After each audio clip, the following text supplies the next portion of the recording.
Good morning, everyone. So yeah, we're going to start with this presentation. Doris and I are going to talk about script writing for video. So let's just get into this real quick here. I'm going to go to the slide. So what we're going to talk about today in the agenda, we're going to talk about, I'm going to give you a quick introduction to PitchHub, and then Doris is going to jump into Zipline presentation, talk about how you can create a statement about you and your business and what you offer and the services you offer in 10 words or less. So we're going to get through that. We're going to then do a script exercise based on those 10 words. And we're going to have everyone grab a pen and paper and write down 10 clear and concise words that describe the services that you provide. We're going to bring you through a process in order to do that. If we have some time, then we're going to talk about a call to action and move from there. So real quick about PitchHub, and so folks that don't know who PitchHub is, we have a video startup. We've been around for, gosh, it's going to be our third year in 2021. And really our why and why we are really excited about what we've been doing at PitchHub is that I've been in the video industry for over 20 years. And I realized that 5% of people out there are just not producing video, not creating video for their business. And so we figured out a lot of reasons why they weren't doing that, but if we could help people do that, it would be just a win-win for us. So we would help people enable video, to create video messages and video content for their business. And if we could increase that number, that would also help our business, which would be just a win-win. So today, what we do at PitchHub is we streamline professional video production. And so what we believe that now, obviously, people need to do a lot more videos, produce a lot more content. We believe that the market is now about 10% of folks are doing video for their business. And so folks that are on the PitchHub platform, if we can do things like this with Doris, we could bring in other professionals to help in the process and help get people more comfortable, and we can provide the technology in order to help people with their videos, help them create great video content and help them stand out from the crowd. Well, then that's what we're doing, and that's why we think we'll be successful in this market. So with that being said, let's get Doris into her presentation. Well, good morning, everybody. Happy New Year. I'm glad, like you are, that 2021 is finally here. So I wanted to just share a little bit about myself. I actually have a Silicon Valley corporate experience similar to Andrew, and I spent many years in the semiconductor industry and Hewlett-Packard. And in all of the companies I worked at, I gave a lot of executive presentations, either telling the executive staff, the status on various products and projects we were working on. And a lot of it was not good news, but it was news that needed to be said. So I really learned what executives are looking for and what they're not looking for, and how to give a clear, concise presentation. And I also learned how, if you are very uncomfortable and refuse to give a presentation at work, it can be a career limiting move. So I started working with people to help them create their PowerPoint presentations, practice with them, and get them at a more comfortable space so they too could start giving presentations and not end up on the layoff list. So that's a little bit about my background. When I decided to leave Hewlett-Packard and start my own business, that experience is what I brought forth with me, helping executives and other professionals give really compelling, awesome presentations. So what we're going to be talking about today is an elevator pitch style that you can say in 10 words or less. I call it a zip line because for those of you in the industry, when you compress a file, you zip it. And also for those attention adventuresome souls that go down zip lines, they go really fast. So I borrowed the phrase in both ways. So again, you all know the elevator pitch. When you get down in the elevator, you can say your introduction and what you really want to get out and message before you get off in whatever floor you're on. And again, a lot of you may have already heard that the goldfish, they have a pretty short attention span, but sadly, their attention span is now becoming longer than the human attention span. So in the year 2000, a human's attention span was 12 seconds. And now, depending on the source you use, it's 8 seconds. I've heard it's as low as 6 seconds. So that's a pretty sad indication of how long we pay attention. And again, people are blaming the proliferation of mobile devices like cell phones, laptops, tablets, etc., which makes it even more imperative to be able to communicate what you need to quickly. And that goes into first impressions, because again, people's attention spans, which is different than a first impression. If you only have 8 seconds to make a first impression and hold people's attention, it's really incumbent upon you to be able to do it quickly. So one of the first things I always like talking about is how long it takes for somebody to make up their first impression about you by seeing you. People, the second you walk through the door, they've already made up their mind about what they feel about you. Do they like you? Do they not like you? Do they trust you? Do they feel like they are above you and have more power than you? Or are you above them and you have more power? The fascinating studies have come out of this, which I find really interesting. So if you take elections, people have gotten a lot of volunteers and they'll show candidates pictures to them for 1/10 of a second. And with about 80% accuracy, these people can predict the winner over 80% of the time. And again, that's only seeing a picture for 1/10 of a second. So what are they seeing? They're seeing how you look. Do you look trustworthy? Do you look nice? Do you look scary? Do you look like you're credible and somebody they'd want to hang out with? Likewise, equally as important is how people hear you. Do you sound competent and comfortable? Do you sound like you're a jerk? Do you sound like you're timid and scared and unsure of yourself? Again, all of these are telltale signs about people. Can they trust you? Because if you don't sound sure of yourself, they're probably not going to trust you to spend large sums of money on you and get them the results they're looking for. So if you can put yourself in the mind of your clients, I always like to use this analogy of your clients are currently on Pain Island, right? And where do they want to go? They want to go over to Pleasure Island. So currently on Pain Island, want to get over to Pleasure Island. How do I do that? You and your services are the boat that can take your clients from Pain Island to Pleasure Island. Now, one of the mistakes people often make is they go into the details, which is the process of the boat. They talk about the paint, they talk about the material of the guardrail, they talk about the wood, is it teak or mahogany, they talk about the crystal, the linens, they talk about how fast it can go, how old it is. But you have to understand, clients don't care. They just want to know your boat will take them from Pain Island to Pleasure Island. That's what they're paying for. So with that being said, we're going to pick up your pen and paper and pencil and start writing. Now, with the little things I want to say is, I want you to create, at the time when we're done with these 4 questions, you're going to write a complete, full, proper English sentence that will be a standalone sentence. And people don't need to know your name or who you work for to understand exactly what you do, who you do it for, okay, and what the benefit is. So here's your first question. Who specifically needs what you have to offer? Again, try and be specific. Don't just say people or everybody, because people don't resonate with that. People want to hear, oh, that's me, Or if it's not me, oh, I know somebody who's in that exact same boat.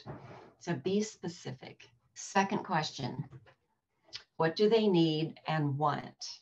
So again, not what you think they need and want, but over your years of experience, what have they told you that they need and they want? And sometimes they may not be good at vocalizing what they need and they want. They may say one thing, but with your experience, you really know that this is what they really need, not what they're saying. Okay, so the third one, what are the obstacles in their path? And again, put yourself in their shoes, not what you think the obstacles are, but what do they think the obstacles are preventing them to get what they want? And the last question is, how do you uniquely help your clients overcome these obstacles? Which, and again, this may be a challenge if, you know, there's a lot of real estate agents, there's a lot of financial advisors, there's a lot of estate planning attorneys. So this is where you can really start thinking about how can you differentiate yourself from everybody else doing the same thing. So what I want you to do with the answers that you wrote in those 4 questions is create a 1-sentence statement incorporating all of those. And what we're going to do is that statement has to be a full, complete, proper English statement that can stand alone without anybody knowing what your name is or what business you have. So for example, you don't need to say, I'm Susie Q from Interim Realty, and this is what I do. I just want you to be able to say that one statement, and you don't need that other in the bookends, if you will, of who you work for, okay? Now I'm gonna give you a few examples of what I've done for myself over the past. This will help you, I think, figure out how to get it to 10 words. I teach motivated professionals how to attract clients through speaking. So what is it that I do? I'm teaching. Who am I teaching? Motivated professionals. Because I don't want to just teach people. I want to teach motivated people, right? And I put professionals because I'm not really doing nail salons or gardeners or people like that. I want the professional market. And what am I doing for them? How to attract clients. That's what they want. They want to attract clients. And how are we doing it? Through speaking. So again, you can chunk these statements up and put those into those 4 questions. My clients successfully elevate how others perceive their communication styles. So here I'm starting with not me, I teach, but it's like my clients. What is the success that they're doing? Other people are elevating how they are being perceived. I train attorneys, attorneys, how to increase their executive presence. I teach entrepreneurs how to increase their visibility through speaking. So again, I mean visibility. My clients experience greater clarity and focus with their communications. I train business owners how to make money through speaking. I teach new entrepreneurs how to market their communication style. Now, I want to point out a couple things here. So hopefully you'll notice that once you start doing these things, you can start doing these really fast, because all you need to do is move things around and you can create multiple statements. So again, if you're a real estate agent, you could say, I teach first-time home buyers how to buy their perfect house. I teach people downsizing how to blah, blah, blah. I teach sellers how to do this, right? All you have to do is like move these little snippets around and you can start creating multiple statements without much effort. And the other thing I want to point out is like the last 2, business owners and entrepreneurs. If you take a poll, which I've done several times, people self-identify either as a business owner or as an entrepreneur. Very rarely will they identify as both. So again, it's important to understand your audience. If I know that the audience I'm in front of identifies as an entrepreneur, I'm not going to call them business owners. I'm going to call them entrepreneurs, or use entrepreneur in what I'm saying, because that's the ears they're listening for. So as you start crafting your scripts for your videos, again, understand your audience. And this can be something as simple as, are they business owners or do they identify as entrepreneurs? So one of the things I invite you not to do in these statements, use the word help. Help is very passive. It's like try. Well, I'll try and help you get this goal. No, people aren't spending money on you to try and help them. They want results. They want a clarion call to action that you are going to help them. Otherwise, they'll just Google it for themselves. You are a professional offering a service. So there is no helping involved. You're doing it. What I hear all the time is it's all about the relationship. So if you raise your hand, every single person I bet on the call today knows that what we do is all about the relationship. So what I like in your elevator pitch or your script for the video that you're writing is it's very expensive verbal real estate. You don't want to waste it with throwaway phrases like it's all about the relationship. That is not a differentiator. So again, if it doesn't move your conversation forward in this crisp, clear, short way, it's fluff. And what we're about is getting rid of fluff and getting down to the meat of it. Also, like the boat, getting you from Pain Island to Pleasure Island, you don't go into the process of how. Like for me, my examples, I would say through speaking or visibility. I'm not saying how.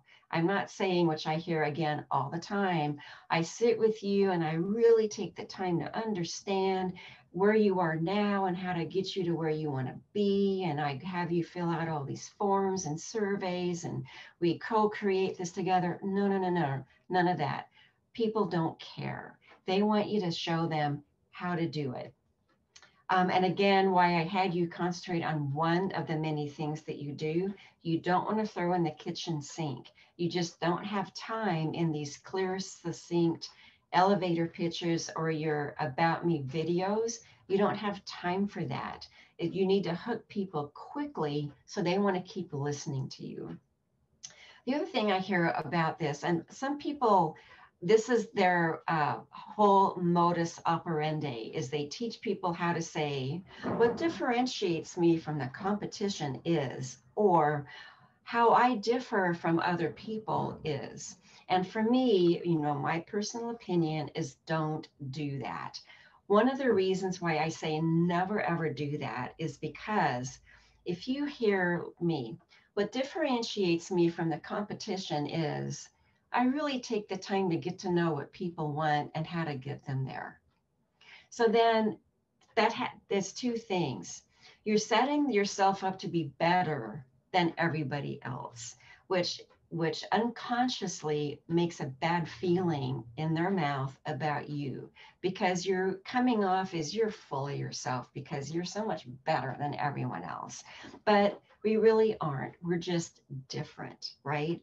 And if you set your listeners up for what differentiates me from my competition, and then what follows is something that does not differentiate you from your competition, then you've lost them, right? So don't set people up for that. Now, think of things that can differentiate you from your competition, and you can say it without saying that phrase. So for example, I could say, like I did in the beginning, my background as a Silicon Valley corporate executive, that is my experience. A lot of people can't say that. So if you think about some of the things in your experience, in your past, you could even go into, you know, things about you personally. How do you look? What is your experience? I had a client who's a real estate agent who was born and raised in Hawaii. He's Hawaiian. He looks Hawaiian. And that is one of the things we used in his business because he moved back to Hawaii from Silicon Valley. And so we used his looks as a way to get people to understand, if you want to know anything about Hawaii, I'm your guy, right? And again, his looks helped drive that credibility home. So again, what is it about you that can be different that you may not have ever thought about before? And then what I encourage you to do is, again, choose one part of your business for each zip line that you're going to create. And again, like I did, create multiple statements, just cut and paste. And the other thing is be creative and have fun and enjoy the process, because the more fun and enjoyment you can get from this, the more lighthearted you feel. And again, video, that will come out as you're talking in your video. You won't be as scared. Sometimes we all get scared or nervous, but again, the more fun you can have with this, the more you can get into the true you that you are and bring that forth. So it's very important to me. That could be one of the most important things. Have fun and enjoy the process. And so with that, I am going to turn it back over to Andrew. Do you want me to keep this slide up for a while, Andrew, or stop sharing? You can pull it off if you'd like. Am I back? There on? You go. Yeah. We want to see Andrew. No, that was awesome. And that was really cool. And a lot of the notes that I took on that was, I've met a lot of different folks, and as they're doing their About Me videos, I've really pushed folks to talk about what their experiences were before they got into the business that they're in. It's because in this market, when you're attaching yourself with a video to somebody else, like, yeah, trying to correlate your previous experience with theirs. And so, they want to know that you're like-minded and you were in that specific industry.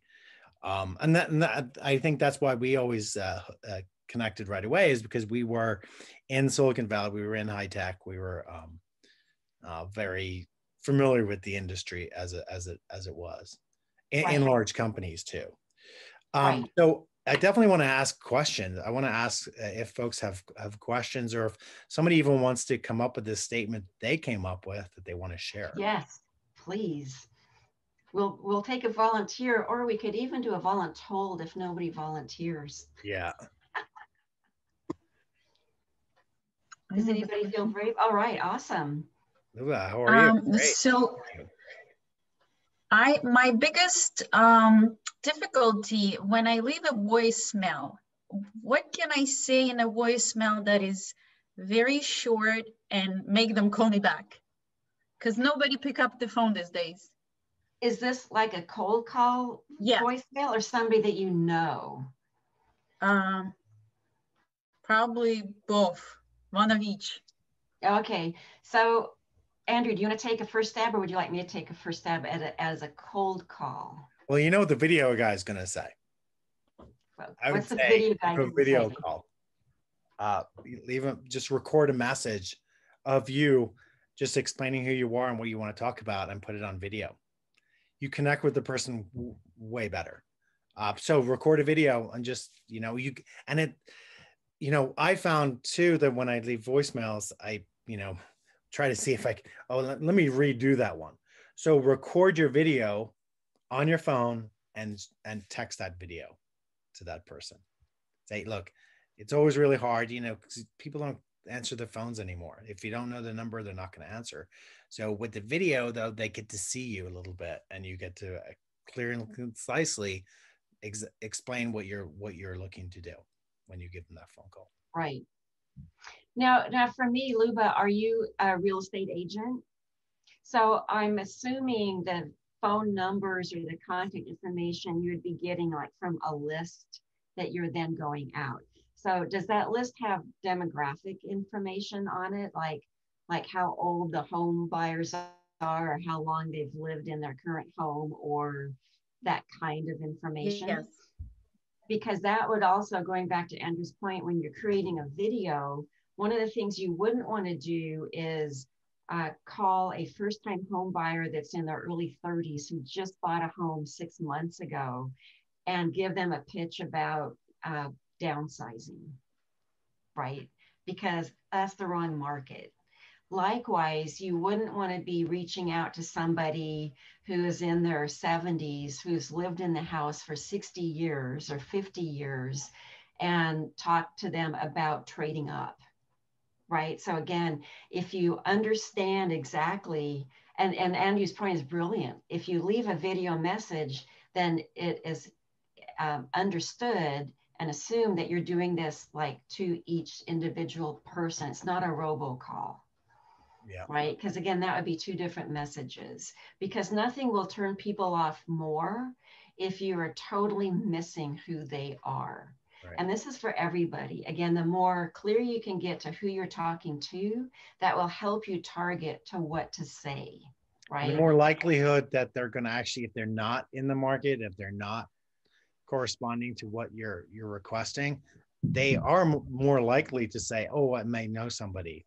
I just talked to my friend about that, you know? Right. So, because then now they're connected to you because they see your face. Exactly. Right. And again, it's like, you know, I can't overemphasize enough to be cheerful and positive and comfortable, and own your uncomfortableness and nervousness doing this, because we're all human. Right? You know, people, oh, I want to get rid of my nerves. You will never get rid of your nerves, ever. And for me, that's the wrong goal, because nerves is adrenaline. And you need adrenaline to be alive and be on task. And that nervousness helps you with that energy that you need, because who wants to listen to the sound, again, going back, the sound of your voice, is boring. And who wants to watch or listen to somebody who is bored? And a lot of times, I tell you, I've listened to people who are at the top of their game. They've been in the industry for 20 or 30 years, and they've done this talk a million times. And you can tell they've done the talk a million times because they're just putting another nickel in the slot and they're saying the same old stuff. Right? And so if you don't want to get into that, you always want to be, I always say, be a little bit nervous, right?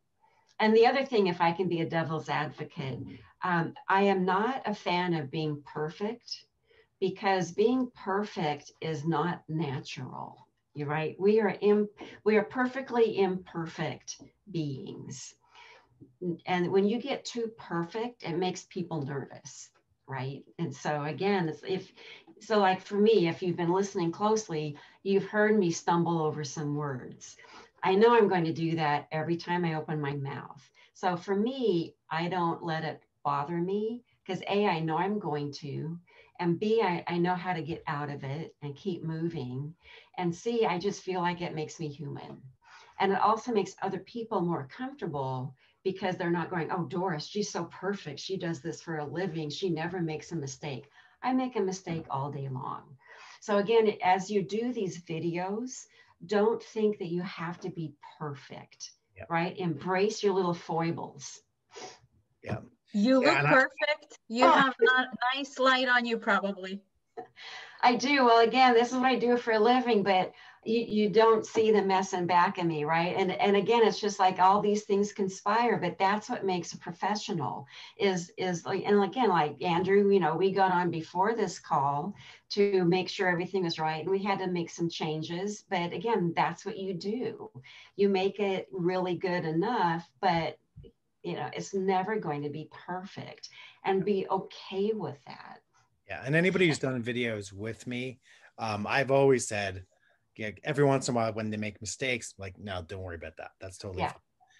Yeah, you can redo it if it makes you feel more comfortable, but you know, a little mistake here and there, it's not going to matter too much. Right. I think what a lot of people, the reason why people don't do as much video or even do video in the first place, they don't like the way they look and they don't like the way they sound. And that's like the number one thing I hear from folks. Right. Why they won't do a video. Right. But everybody else is doing them. They like you. They like the way that, you know, you've got friends, people like you, that, you know, you have to get over that piece. Right. And I always recommend do a video, watch it 3 times. The first time is to get over the shock and horror of listening to yourself, because everybody hates the way they sound. I hate the way I sound. I can't stand it. But I video myself all the time and I listen, because every time I do, I go, oh God, I can't believe I'm doing that. So I learn, even after all these years, I still learn how to be a little bit better next time. What blows me away is people who won't do it, but then when they do it, they still refuse to watch it. That is like the #1 way you can improve yourself, is by watching yourself, because that is how other people see you. Yeah, you'll get way better when you look at yourself and watch yourself. You have to watch it multiple times. Ani, thank you for your comment, because I was going to call on you, as you've been doing videos for probably about a year now, a little over a year. Yeah. And at first, very nervous. And now she is the queen of video. I wouldn't say that, but yeah, I mean, definitely, like, I was massively nervous when I started out. I felt very uncomfortable, but you don't get past it unless you do it. Exactly. And the thing is, really, I mean, like, people see you for who you are. They hear you for how you speak, you know. You're not out there being someone else. You have to be you and genuine. And so it shouldn't matter, you know. Yes, we all want better lighting. Yes, we all want to be like 20 pounds skinnier, you know, but it's who you are, and everyone sees you and loves you for that. So if you're honest about it, then you're gonna be honest about other things. So that's just my 2 cents on that. Right. And it's interesting, if I can interject, like going back to watching the videos and what you said, we are our own worst enemies. We are our harshest critic, and we are the ones who keep ourselves stuck, right? And we all have those gremlins, those negative gremlins in our head that say nothing but negative things about ourselves and our performance. And one of the things I try and practice and I instill with my clients is, again, it's like being nervous. You will never not be nervous, and you will never not be critical for yourself, right? But the more you practice that first thought that goes into your head, make it positive. Even if the positive is, oh, I didn't suck as much as I thought I was going to, right? Or I didn't throw up like I felt like, right? Or just something, even if it's that, you know, silly, if you will, I didn't blow it. That is more positive than going, God, I suck. I'm never going to get this, right? Because the more you keep bombarding yourself with those negative thoughts, the more hard it is to keep going forward, because you're just dragging yourself down with more and more negativity. So if you can rush to go, that went pretty well, the more easy it will be to start being more positive about yourself.